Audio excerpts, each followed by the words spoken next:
اب آگے کالج میں داخلے کا انتظار تھا اور میں نے گھر میں شدید جھگڑا کر کے اس بات کو آخر منوا ہی لیا کہ مجھے الگ کالج میں داخلہ لینا ہے۔ یوں میرا داخلہ گھر سے کافی فاصلے پر موجود ایک سرکاری کالج میں ہو گیا۔ یہاں لڑکے لڑکیاں دونوں پڑھتے تھے۔ میں کافی خوش تھی کہ شکر سمیرا سے جان چھوٹی۔ میرا کالج میں آج پہلا دن تھا۔ میری اب تک کسی لڑکی سے بات چیت نہیں ہوئی تھی۔ میں ایک کونے پر چپ چاپ بیٹھی تھی۔ تبھی میرے برابر والی سیٹ پر ایک لڑکی آ کر بیٹھی اور بہت ہی بے تکلفانہ لہجے میں مجھ سے مخاطب ہوتے ہوئے بولی، ہائی ڈیئر، کیسی ہو؟ میرا نام شیزا ہے۔ میں ایک پل کو تو الجھن میں پڑ گئی کہ شاید ہم ایک دوسرے کو جانتے ہوں، تبھی وہ اتنی اپنائیت سے مخاطب تھی، مگر وہ مجھے کہیں سے بھی جانی پہچانی نہیں لگی۔ اس کا حلیہ کافی الگ تھا۔ تنگ شرٹ پہنے، ڈائی کیے ہوئے بالوں کو ماتھے پر ڈالے، منہ میں چینگم چباتے ہوئے ہاتھ میری طرف بڑھاتے ہوئے تھی۔ میں نے ہلکے سے ہاتھ تھام کر چھوڑ دیا۔ وہ اپنے حلیے اور ہاتھ میں تھامے مہنگے ترین فون سے ہی کافی امیر گھرانے کی لڑکی لگ رہی تھی۔ میں پہلی ہی نظر میں اس سے کافی مروب ہو گئی تھی۔ وہ کوئی خوبصورت نہیں تھی، میری طرح ہی عام سی شکل و صورت کی تھی، مگر میں نے سارا وقت ایک بات نوٹ کی، کلاس کی لڑکیاں خواہ مخواہ اس کی خوشامد میں لگی ہوئی تھیں اور وہ بہت ہی مغرورانہ انداز میں اپنی جھوٹی تعریفیں سن رہی تھیں۔ مجھے سمجھ آ گئی کہ یہ سب پیسے کا کمال ہے۔ میں نے بھی دوسروں کی دیکھا دیکھی اس سے بات چیت شروع کر دی۔ وہ ایک بہت بڑے بزنس ٹائکون کی بیٹی تھی، حد سے زیادہ نک چڑی اور مغرور۔ اس نے کچھ ہی دن میں لڑکیوں کا ایک گروپ بنا لیا جو ہر وقت اس کے آگے پیچھے پھرتی رہتی تھیں۔ کالج کے کئی لڑکے اس سے دوستی کے چکر میں خوار ہو رہے تھے۔ بظاہر تو میں اس کے ساتھ ساتھ اس کی خاص دوست بن کر رہتی تھی اور اس کے منہ پر اس کی جھوٹی تعریفیں بھی کر دیا کرتی تھی، مگر دل ہی دل میں اس سے شدید جیلس بھی ہوتی تھی۔ میں چاہتی تھی کہ جتنا پیسہ اس کے پاس ہے اتنا میرے پاس پیسہ آ جائے، اور پیسے کے لیے میں کچھ بھی کرنے کو تیار تھی۔ میں بہت جلد اس کی دیکھا دیکھی اسی کے رنگوں میں ڈھلنے لگ گئی تھی۔ اکثر ہی وہ استعمال شدہ چیزیں مجھے دے دیا کرتی تھی، جنہیں میں بڑے ہی غرور سے زیب تن کر کے اپنی بہن کو جیلس کرنے کی کوشش کرتی تھی۔ میں ان لوگوں میں سے تھی جنہیں شدید قسم کا احساس کمتری ہوتا ہے، اور اسی احساس کمتری کے تحت میں ہر ایک سے دور ہوتی جا رہی تھی۔ مجھے اپنے اس محلے اور اس گھر سے اور گھر والوں سے سخت قسم کی نفرت تھی۔ مجھے وہ لوگ اچھے لگتے تھے جو پیسے والے ہوتے تھے، اور اب جب کہ میری بہن کی شادی اس کی پسند سے امیر گھرانے میں ہوئی تھی تو مجھے یہ سب ایک آنکھ نہیں بھا رہا تھا۔ میرے خیال میں اس سب کی حقدار میں تھی۔ میں اس کی شادی کو تو روک نہیں پائی تھی، مگر اس کی شادی شدہ زندگی خراب ہونے کی شدید تمنا رکھتی تھی۔ تبھی میں نے وہ کرنے کا سوچا جو کبھی کوئی اپنے دشمن کے لیے بھی نہیں سوچ سکتا ہے۔ میں جب کالج جانا شروع ہوئی تھی میرے رنگ ڈھنگ ہی بدل گئے تھے، اور یہ تبدیلی اماں کی زیرک نگاہوں سے زیادہ دیر تک چھپی نہ رہ سکی۔ ایک دن انہوں نے مجھے اپنے پاس بٹھا کر مجھ سے کالج اور دوستوں کے بارے میں کچھ سوالات کیے، جن کے میں نے انتہائی بدتمیزی سے جواب دیے۔ اس دن پہلی بار اماں کو مجھ پر اتنا شدید غصہ آیا کہ انہوں نے مجھ پر ہاتھ اٹھا لیا۔ اس وقت سمیرا بھی وہیں تھی۔ وہ مجھے مار پڑتے دیکھ کر ایک دم ہنسنے لگ گئی۔ مجھے اس کا مذاق اڑاتا انداز دیکھ کر آگ لگ گئی، اور میں نے اس دن گھر پر بہت جھگڑا کیا۔ اگلے دن کالج گئی تو شیزا نے مجھ سے پوچھا کہ کیا ہوا ہے، موڈ کیوں خراب ہے تمہارا؟ میں اس وقت غصے سے اتنی بھری پڑی تھی کہ اسے ساری بات بتا دی، جس پر وہ افسوس کرتے ہوئے بولی، تم چھوٹے گھروں میں رہنے والوں کی سوچ بھی چھوٹی ہی ہوتی ہے۔ اچھا اپنا موڈ ٹھیک کرو اور ایسا کرو میرے ساتھ آج بنک مار کر پارٹی میں چلو۔ میں نے کہا مگر ہم چھٹی سے پہلے کالج سے باہر کیسے نکلیں گے؟ اس نے کہا کہ تم اس کی فکر مت کرو، وہ میرا کام ہے، بس جب میں تمہیں اشارہ کروں تم میرے ساتھ کلاس سے باہر آ جانا۔ میں نے کہا ٹھیک ہے۔ مجھے نہیں پتا تھا کہ وہ کہاں پر اور کس پارٹی میں مجھے لے جا رہی ہے، مگر میں چلنے کو تیار ہو گئی تھی۔ اس نے جیسے ہی مجھے اشارہ کیا میں اٹھ کر کلاس سے باہر آ گئی۔ ہم دونوں سب کی نظروں سے بچتے بچاتے کالج کی پچھلی سائڈ پر آ گئے۔ وہاں پر دیوار ٹوٹی ہوئی تھی۔ ہم کود کر دوسری طرف چلے گئے۔ وہاں ایک کار کھڑی تھی جس کے پاس 2 لڑکے کھڑے تھے۔ شیزا ان کے پاس گئی اور ہیلو ہائی کرنے لگی۔ پھر ہم چاروں کار میں بیٹھ گئے۔ گاڑی شیزا ہی چلا رہی تھی۔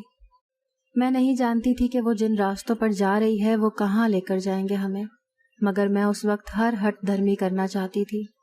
مجھے یہ کار، یہ عیش پسندی بہت اچھی لگ رہی تھی۔ ہم ایک دور کے علاقے میں ایک پارٹی میں گئے۔ وہاں بہت سے لڑکے لڑکیاں تھیں. مجھے یہ سب بہت اچھا لگ رہا تھا. اس دن کے بعد سے میں نے لڑکوں سے دوستی کرنا شروع کر دی. میں امیر لڑکوں سے دوستی کر کے ان سے جھوٹی محبت کا ناٹک کرتی اور پیسے بٹورتی تھی. انہی دنوں ایک لڑکے ایاز سے میری ملاقات ہوئی. ہم دونوں پیسے کے پیچھے پاگل تھے. وہ لڑکوں سے میری سیٹنگ کرواتا اور ہم پیسے آدھے آدھے کر لیتے. میرے پاس موبائل نہیں تھا. ایاز کے ذریعے میں نے موبائل لیا اور گھر پر الماری میں چھپا کر رکھ لیا تھا. اماں مجھ پر بہت شک کرتی تھیں, میرے اوپر نظر رکھتی تھیں, مگر میں بھی اب جھوٹ بولنے میں بہت پکی ہو گئی تھی, تبھی کچھ پتہ نہ لگنے دیتی. کالج کے بعد یونیورسٹی شروع ہوئی. بہن الگ یونی میں تھی, میں الگ میں. میں پہلے سیمسٹر میں ہی فیل ہو گئی. اماں نے یونی سے ہٹا دیا اور کہا کہ فالتو کا پیسہ نہیں ہے جو تم پر ضائع کریں. بہن پڑھتی رہی اور میں آوارہ گردی کرتی رہی. سمیرہ کا ماسٹر کا آخری سال تھا کہ ایک دن اس نے گھر پر بتایا کہ ایک لڑکے سے اس کی دوستی ہے اور وہ اسے پسند کرتی ہے, وہ بھی شادی کرنا چاہتا ہے. اماں ابا نے لڑکے سے ملنے کے لیے حامی بھر لی اور یوں دونوں گھرانوں کی بات چیت ہوئی اور بہن نے پسند سے شادی بھی کر لی. لڑکا امیر تھا, گاؤں میں حویلی تھی, وہیں بہن کو لے گیا. میں تو جل بھن کر رہ گئی. وہ کتنے عیش میں تھی اور میں یہاں اس غریب محلے میں. انہی دنوں ایک دن ایک دوست کے گھر پر میری ملاقات ایک لڑکے سے ہوئی.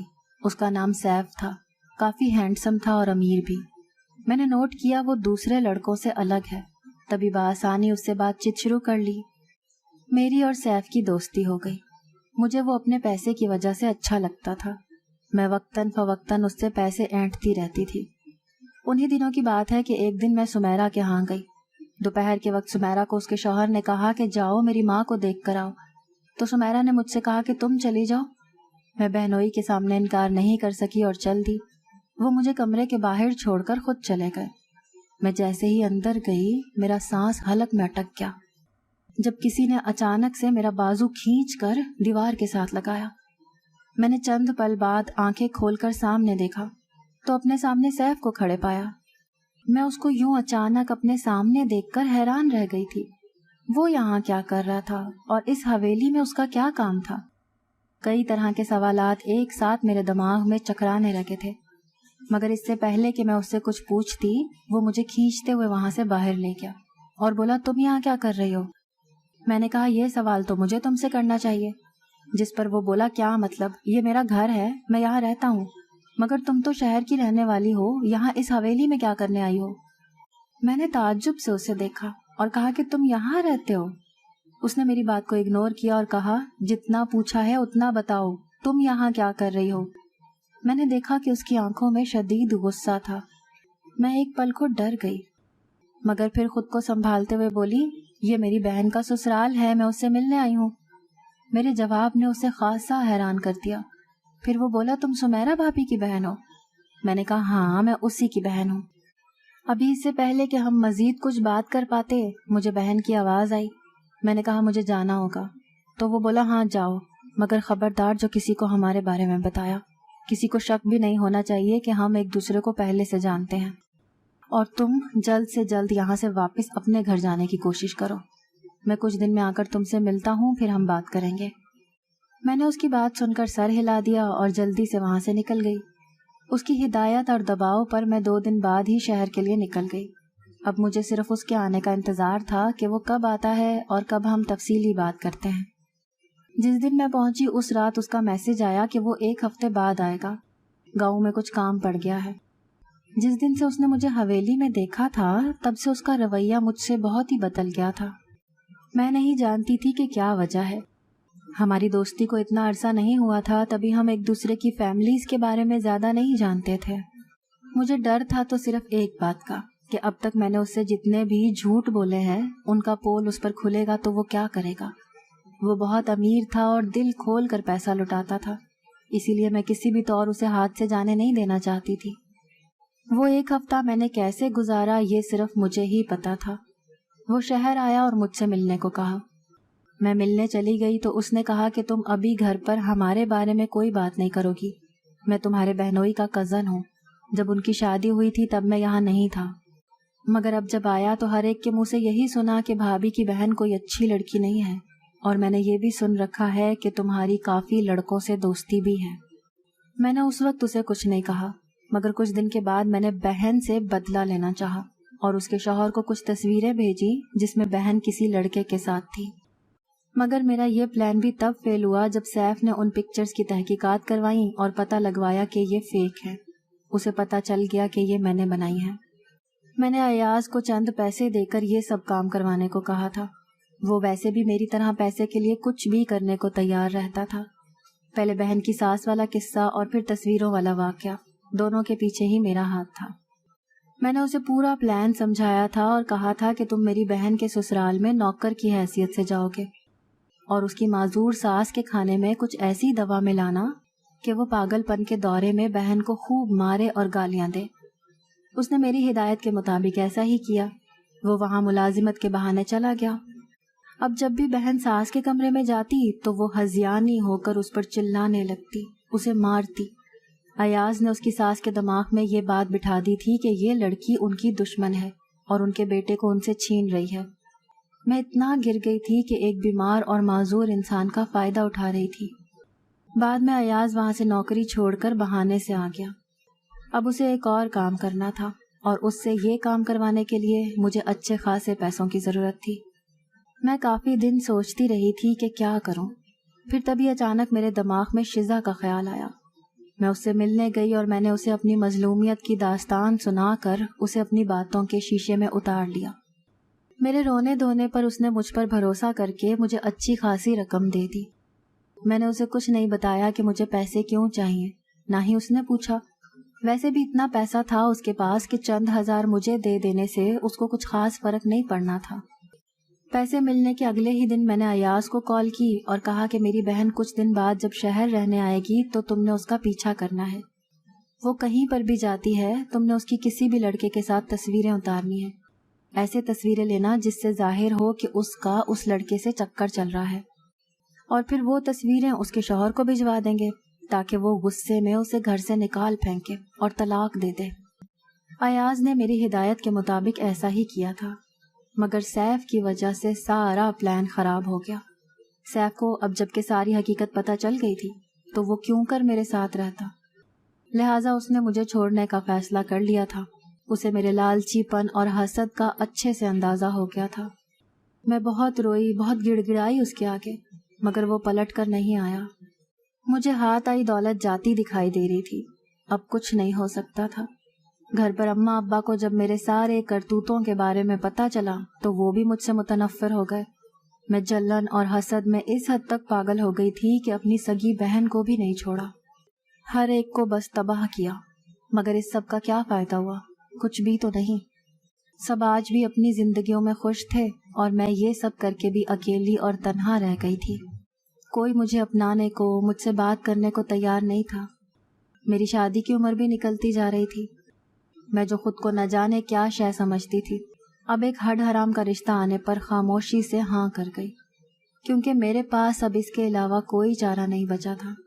میں نے اپنی جس بہن کی زندگی کو ہر طرح سے خراب کرنے کی کوشش کی تھی اور جس پر غلط الزام لگائے تھے، وہ اپنے بچوں اور شوہر کے ساتھ ایک پرسکون زندگی جی رہی تھی، اور میں یہاں ایک ایسے شخص کے ساتھ بیاہ دی گئی تھی جسے اپنے آگے کچھ نظر نہیں آتا تھا۔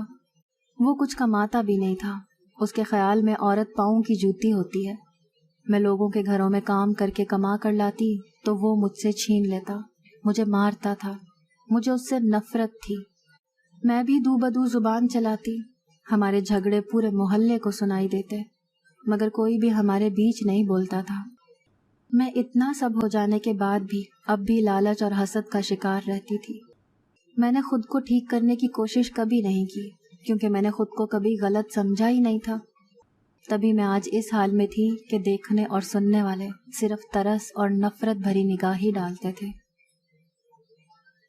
اگر آپ کو آج کی ہماری کہانی پسند آئی ہے تو اسے لائک کیجیے اور اپنے پیاروں کے ساتھ شیئر کیجیے، اور ہاں، اگر ابھی تک آپ نے ہمارا چینل سبسکرائب نہیں کیا تو ضرور کیجیے۔ ملتے ہیں کل ایک نئی اور دلچسپ کہانی کے ساتھ، تب تک کے لیے اللہ حافظ۔